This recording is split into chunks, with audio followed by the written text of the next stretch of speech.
So we'll go to the projectile idea, but now incorporate not just gravity, but air drag. So I'm making a new trinket, just call it air drag. And what are the properties I want? I'll make this as a comment first. We want the direction, opposite velocity, but a magnitude, a size of air drag that depends on speed, on the magnitude of velocity.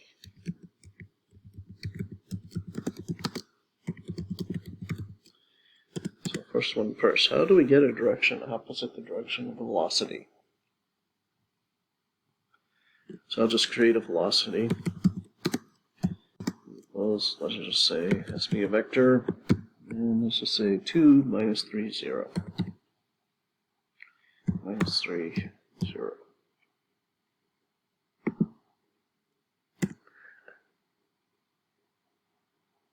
So, for starters, we just want to look at direction. So, the direction of the velocity vector, thinking back to a previous video, for a direction vector, it has no size, no units. It's just going to point in the direction of the velocity. And that is given by the norm of the vector, the norm of the velocity. And we can check this. Print the velocity and this normalized direction of the velocity. Okay. You can check these numbers if you want. Now, how do we get a direction opposite?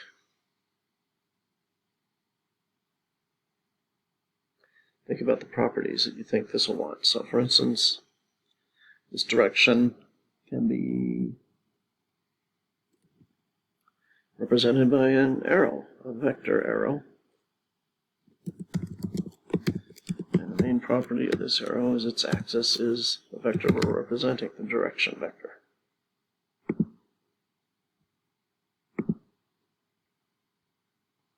So we can represent it as an arrow indicating direction. We can represent it as a 3-component vector. How do we get the opposite of this direction? What would it look like? What will the components look like? Well, you would want the arrow to point opposite of this direction of the arrow. That means that the components will all be the negative of the components we have.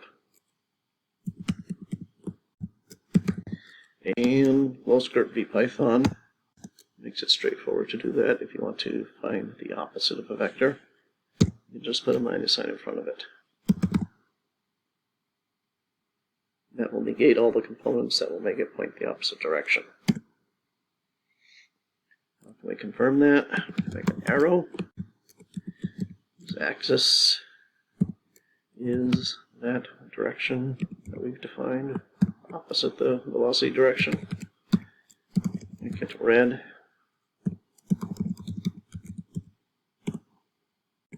Or we can also print its components.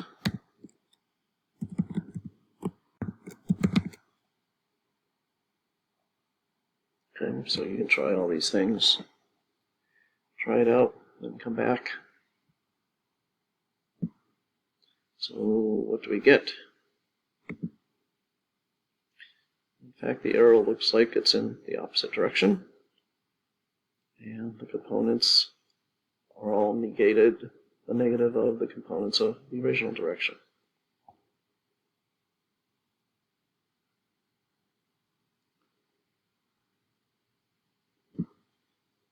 Now we'll also need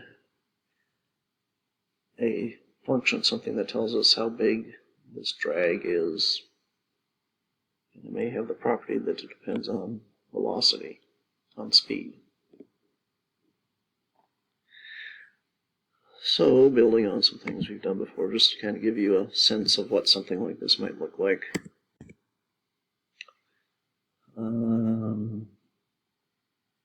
We could, for instance, make a graph. That will be a graph of how this drag force depends on speed or on the magnitude of velocity. So F1 is the name of the graph, and it's this G-curve. This is just a basic plot without the bells and whistles.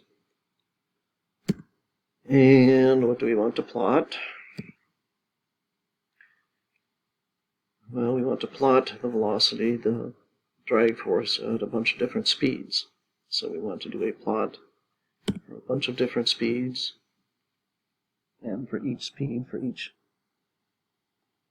magnitude of the velocity, we can add it to the plot with F1, and the method, the function plot. And on the horizontal axis, we'll put speed. And on the vertical axis, we'll put some function that I'm just going to make up. And I'll use the same function that I'll use when I give the example of incorporating drag into the projectile. I'll just take 2, which is the mass that we had previously, times 9.8, the gravity constant. And then I'm going to use a built-in function, the exponential function, with the argument, with the exponent having a negative sign, so it will fall off with speed. And I will just arbitrarily say that the exponent is speed divided by 5. Okay, so we want to do this for a bunch of different values of speed. I'm not saying this is a realistic function. In fact, I'm deliberately picking one that's not realistic. The question is, how do I get different speeds?